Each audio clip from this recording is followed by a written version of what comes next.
ಇತ್ತು. ಅಕ್ರಮ ಮೀಟ್ರ್ ಬಡ್ಡಿ ದಂಧೆ, ಅಕ್ರಮ ಭೂ ಕಬಳಿಕೆಯ ಬಗ್ಗೆ ಒಂದಲ್ಲರಿ ಎರಡಲ್ಲರಿ ಬೇಜಾನ್ ಮಾಡಿದ್ದಾರೆ ಎಂಬುದಕ್ಕೆ ಸಾಕ್ಷಿ ಎಂಬಂತೆ SIT ಮುಂದಿನ ದಿನಗಳಲ್ಲಿ ವರದಿ ಒಪ್ಪಿಸುವುದಂತೂ ಸತ್ಯ. ಧರ್ಮಸ್ಥಳದ ಕಾಮಂದನಿಗೆ ಗಜ್ಮ ಮಾಡೋದಂತೂ ಸತ್ಯ. ಇವರೇನೋ ಅಂದ್ಕೊಂಡ್ಬಿಟ್ಟಿದ್ದಾರೆ, ಹಂಗಾಗಿಬಿಡುತ್ತೆ ಹಿಂಗಾಗಿಬಿಡುತ್ತೆ, ಯಾವುದೋ ಒಂದು ದುಡ್ಡು ಕೊಟ್ಟು ಷಡ್ಯಂತ್ರ ಮಾಡಿ ಇವರನ್ನೇ ಒದ್ದೊಳಗಾಕಬೇಕು ಅಂದ್ಕೊಂಡಿದ್ದಾರೆ. ಇದು ಸಾಧ್ಯವೇ ಇಲ್ಲ. ಅತ್ಯಾಚಾರಿಗಳಿಗೆ ಶಿಕ್ಷೆ ಆಗುವುದಂತೂ ಗ್ಯಾರಂಟಿ. ಇದು ಗ್ಯಾರಂಟಿ. ಜ್ವಾಲಾಮುಖಿ ಎದ್ದು ಬರ್ತಾ ಇದೆ. ಸೌಜನ್ಯ ರೂಪದಲ್ಲಿ ಜ್ವಾಲಾಮುಖಿಯಾಗಿ ಜ್ವಾಲೆಗಳು ಎದ್ದು ಬರ್ತಾ ಇವೆ. ಇದು ಸತ್ಯ. ಇದು ಸೌಜನ್ಯಗಳನ್ನು ಮುಟ್ಟಿ ತಪ್ಪು ಮಾಡಿದಂಥ ಕಾಮಕರಿಗೆ ಸೌಜನ್ಯ ಜ್ವಾಲಾಮುಖಿಯಾಗಿ ಎದ್ದು ಬರ್ತಕ್ಕಂಥದ್ದು ಸತ್ಯ. ನಮಸ್ಕಾರ ಸ್ನೇಹಿತರೆ, welcome to my YouTube channel Jwalamukhi. ಸುಸ್ವಾಗತ. ಸೌಜನ್ಯ ಹೋರಾಟಗಾರರಿಗೂ ಸತ್ಯದ ಪರ ಇರ್ತಕ್ಕಂಥ ಎಲ್ಲ ಹೋರಾಟಗಾರರಿಗೂ ಆರ್ಥಿಕವಾದ ಸ್ವಾಗತ. ನೋಡಿ ಸ್ನೇಹಿತರೆ, ಮಾರಿಕೊಂಡ ಮಾಧ್ಯಮಗಳಲ್ಲಿ ಬರ್ತಕ್ಕಂಥದ್ದು ಹೆಂಗೆ ಗೊತ್ತಾ? ದಲಿತನ ಮೇಲೆ ಮರ ಬಿತ್ತು. ಮರಕ್ಕೇನು ಗೊತ್ತಿತ್ತಾ ಇವನು ದಲಿತ ಅಂತೇಳಿ? ಹೀಗೆ ಹಲವು ಪ್ರಶ್ನೆಗಳಿವೆ, ಬೇಜಾನಿವೆ.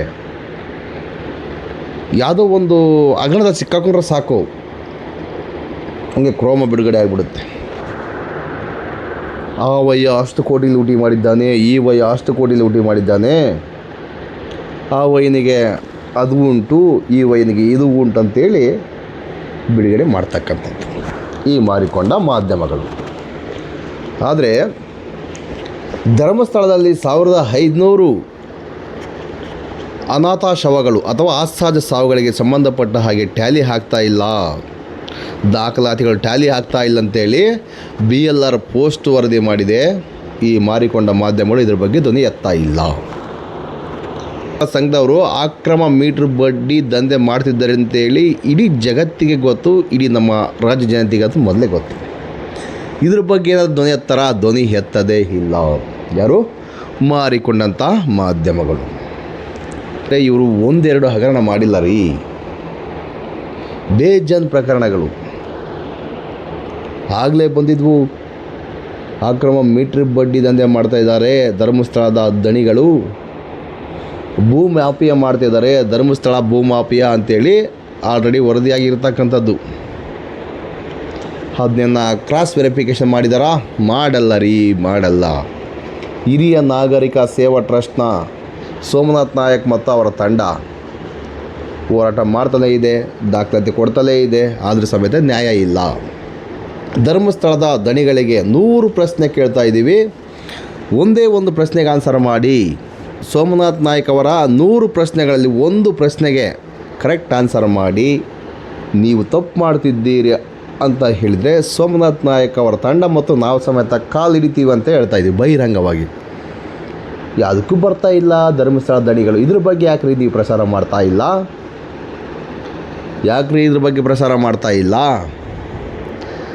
ಧರ್ಮಸ್ಥಳದ ದಣಿಗಳು ಅಕ್ರಮವಾಗಿ ಸಾವಿರಾರು ಎಕರೆ ಭೂ ಕಬಳಿಕೆ ಮಾಡಿರ್ತಕ್ಕಂಥದ್ದು. ಇದ್ರ ಬಗ್ಗೆ ಯಾಕೆ ಪ್ರಶ್ನೆ ಮಾಡ್ತಾ ಇಲ್ಲ ನೀವು? ನಾವು ಪ್ರಸಾರ ಮಾಡ್ತಾ ಇದ್ದೀವಿ, ನಿಮಗೆ ದಾಖಲಾತಿಯಿಂದ ಕೊಡ್ತೀವಿ ಅಂದ್ರೆ ಸಮೇತ ನೀವು ಪ್ರಸಾರ ಮಾಡ್ತಾ ಇಲ್ಲಲ್ಲ. ದಾಖಲಾತಿ ಕೊಡ್ತೀವಿ ರೀ, ಗೌರ್ಮೆಂಟ್ ದಾಖಲಾತಿ ಕೊಡ್ತೀವಿ, ಪ್ರಸಾರ ಮಾಡ್ತೀರಾ? ಇದೆಯಾ ನಿಮ್ಗೆ ತಾಕತ್ತು?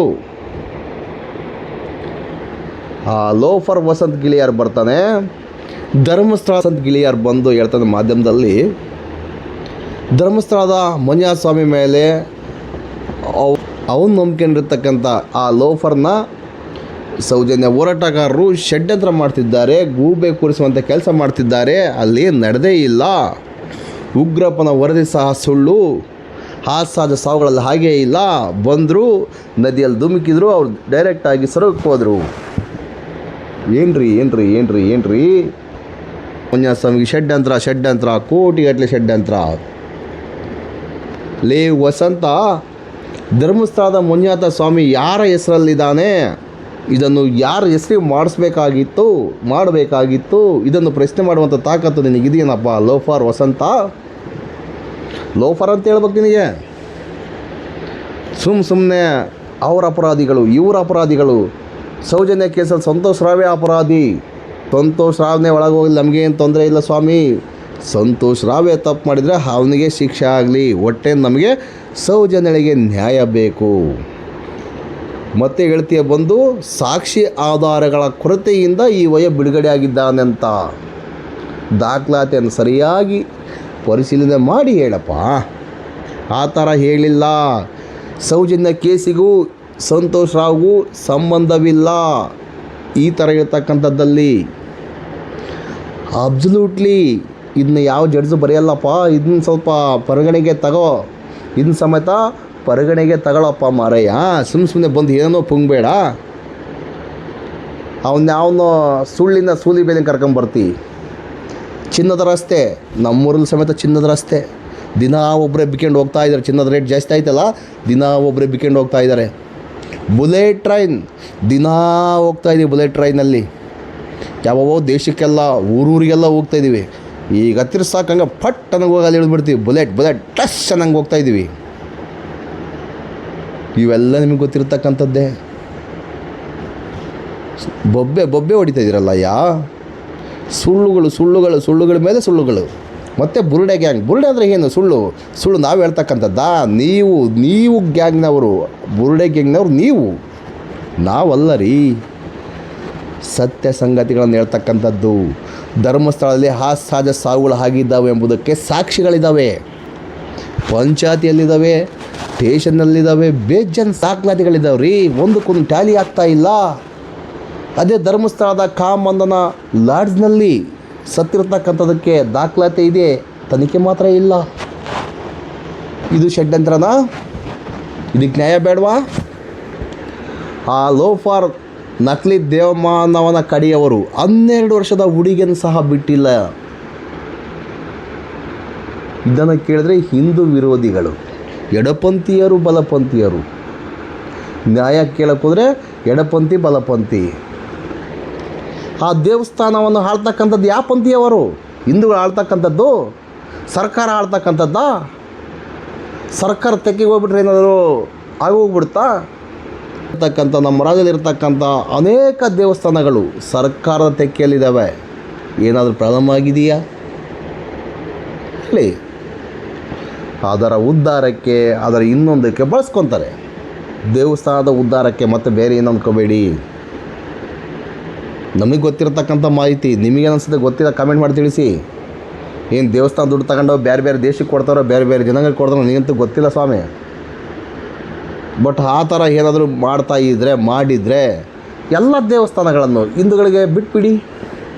ಸರ್ಕಾರ ತೆಕ್ಕೆಯಿಂದ ಹೊರಗೆ ಹಾಕ್ಬಿಡಿ. No tension. ಇದನ್ನು ಹಾಕ್ಬಿಟ್ಟಿರಿ.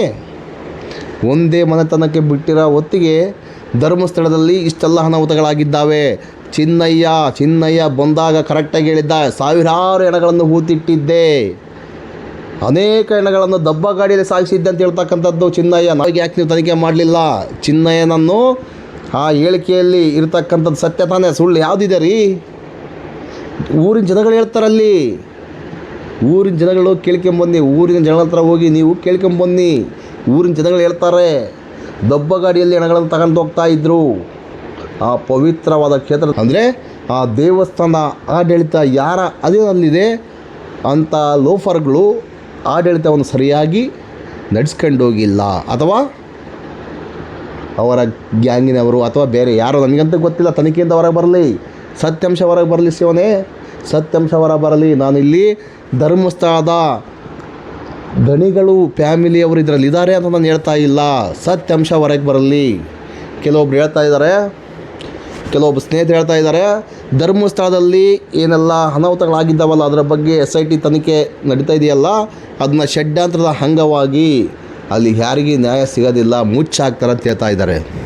ಇದ್ರೆ ಎಲ್ಲರೂ ಬೇಡ್ಕೊಳ್ಳೋದಿಷ್ಟೇ, ಧರ್ಮಸ್ಥಳದಲ್ಲಿ ಮಂಜುನಾಥ ಸ್ವಾಮಿ, ಅಣ್ಣಪ್ಪ ಸ್ವಾಮಿ ಇರುವುದು ಸತ್ಯವಾದರೆ ಧರ್ಮಸ್ಥಳದಲ್ಲಿ ರಚನೆ ಆಗಿರತಕ್ಕಂಥ SIT ತನಿಖೆ ವರದಿಯನ್ನು ತಿರುಚದೆ ಏನು ನಡೆದಿದೆ, ಏನು ನಡೆದಿಲ್ಲ ಎಂಬುದನ್ನು ಮುಂದೆ ತಂದಿಡುವಂಥ ಪ್ರಯತ್ನ ಮಾಡಿ.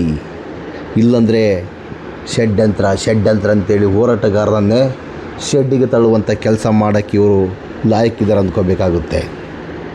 ಷಡ್ಯಂತ್ರ ಅಂತೇಳಿ ಹೇಳಿರ್ತಕ್ಕಂಥ ವ್ಯಕ್ತಿ ಇಂದಿನ ದಿನ ಮುಖ್ಯಮಂತ್ರಿ ಆಗಿರ್ತಕ್ಕಂಥದ್ದು.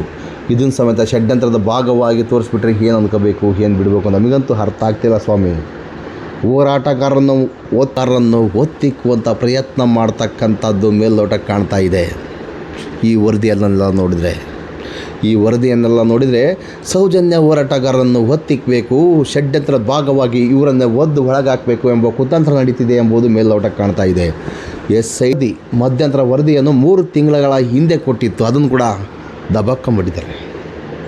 ಅಕಸ್ಮಾತ್ ಅದರಲ್ಲೇನಾದರೂ ಸೌಜನ್ಯ ಹೋರಾಟಗಾರರು ಷಡ್ಯಂತ್ರ ಮಾಡಿರ್ತಕ್ಕಂಥದ್ದು 1 ಇಂಚು ಮಾಹಿತಿ ಗೊತ್ತಾಗಿದ್ದರೆ ಸಮೇತ ಅವರನ್ನು ಗುಮ್ತಾ ಇದ್ದರು ಅಥವಾ ಒದ್ದು ಒಳಗಾಕುವಂಥ ಕೆಲಸ ಮಾಡ್ತಾಯಿದ್ರು. ಅದರಲ್ಲಿ ಏನಿಲ್ಲ.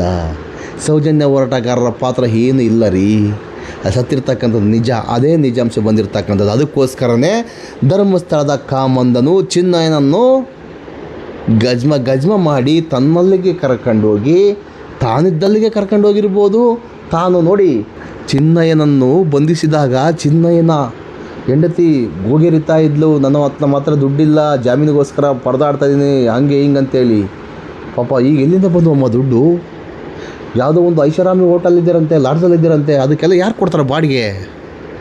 ಧರ್ಮಸ್ಥಳದ ಕಾಮಂದನ ಅಥವಾ ಬೇರೆ ಇನ್ಯಾರೋ ನಮಗಂತೂ ಗೊತ್ತಿಲ್ಲ. ನಮಗನ್ಸುತ್ತೆ ಚಿನ್ನಯ್ಯ ಏನು ಉಲ್ಟಾ ಆದ್ನೋ ಪಲ್ಟಿ ಆದ್ನೋ ನಮಗಂತೂ ಗೊತ್ತಿಲ್ಲ. ಅಲ್ಲಿ ಸತ್ತಿರ್ತಕ್ಕಂಥ ಮಾನವರು ಆತ್ಮಗಳ ರೂಪದಲ್ಲಿ ಒಬ್ಬೊಬ್ಬರೇ ಬಯಲಿಗೆ ಬರ್ತಾ ಇದ್ದಾವೆ. ಇದ್ರ ಬಗ್ಗೆ BLR ಪೋಸ್ಟ್ ವರದಿ ಮಾಡಿತು. SITಯಲ್ಲಿ ಈ ಥರ ತನಿಖೆ ಮಾಡ್ತಾ ಇದ್ದಾರೆ, ಆ ಥರ ತನಿಖೆ ಮಾಡ್ತಾ ಇದ್ದಾರೆ. ಒಂದಕ್ಕೊಂದು ಟ್ಯಾಲಿ ಆಗ್ತಾ ಇಲ್ಲ. ದಾಖಲಾತಿ ಅಲ್ಲೇನೋ ಪೊಲೀಸ್ ಸ್ಟೇಷನಲ್ಲಿ ಪಂಚಾಯತಲ್ಲಿ ಇರ್ತಕ್ಕಂಥ ದಾಖಲಾತಿಗೂ ಇವರು ತನಿಖೆ ಮಾಡ್ತಕ್ಕಂಥ ಇದಕ್ಕೂ ಒಂದಕ್ಕೊಂದು ಟ್ಯಾಲಿ ಆಗ್ತಾ ಇಲ್ಲ. ಎಂತ ಮಾಡಿದೆ ಸ್ವಾಮಿ? ಎಂತ ಮಾಡ್ತಾರೆ ಇವರು ಗೊತ್ತಿಲ್ಲ.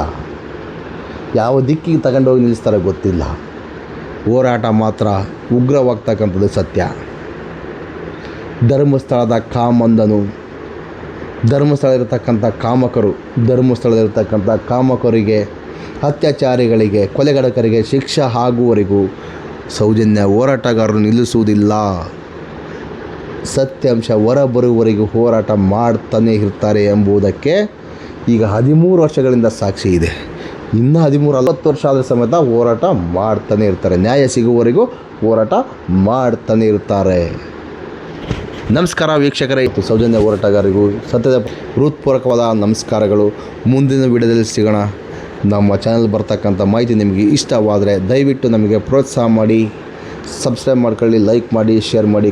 ಈ ವಿಡಿಯೋವನ್ನು ಇಲ್ಲಿಗೆ ಮುಗಿಸೋಣ. ಮುಂದಿನ ವಿಡಿಯೋದಲ್ಲಿ ಸಿಗೋಣ. ಧರ್ಮಸ್ಥಳದ ಕಾಮಂದನಿಗೆ ಚಡ್ಡಿಯಲ್ಲಿ ಹುಳ ಬಲ್ಟಾಯಿತು. ಧರ್ಮಸ್ಥಳದ ಕಾಮಂದನಿಗೆ ಚಡ್ಡಿಯಲ್ಲಿ ಹುಳ ಬಂದಾಯಿತು. ಕಿರಿ ಆಗ್ತಾಯಿದೆ, ನಿದ್ದೆ ಬರ್ತಾ ಇಲ್ಲ, ಜೈಲಿಗೆ ಹೋಗೋದಂತೂ ಗ್ಯಾರಂಟಿ. ಇದು ಮಾತ್ರ ಸತ್ಯ. ನಮಸ್ಕಾರ.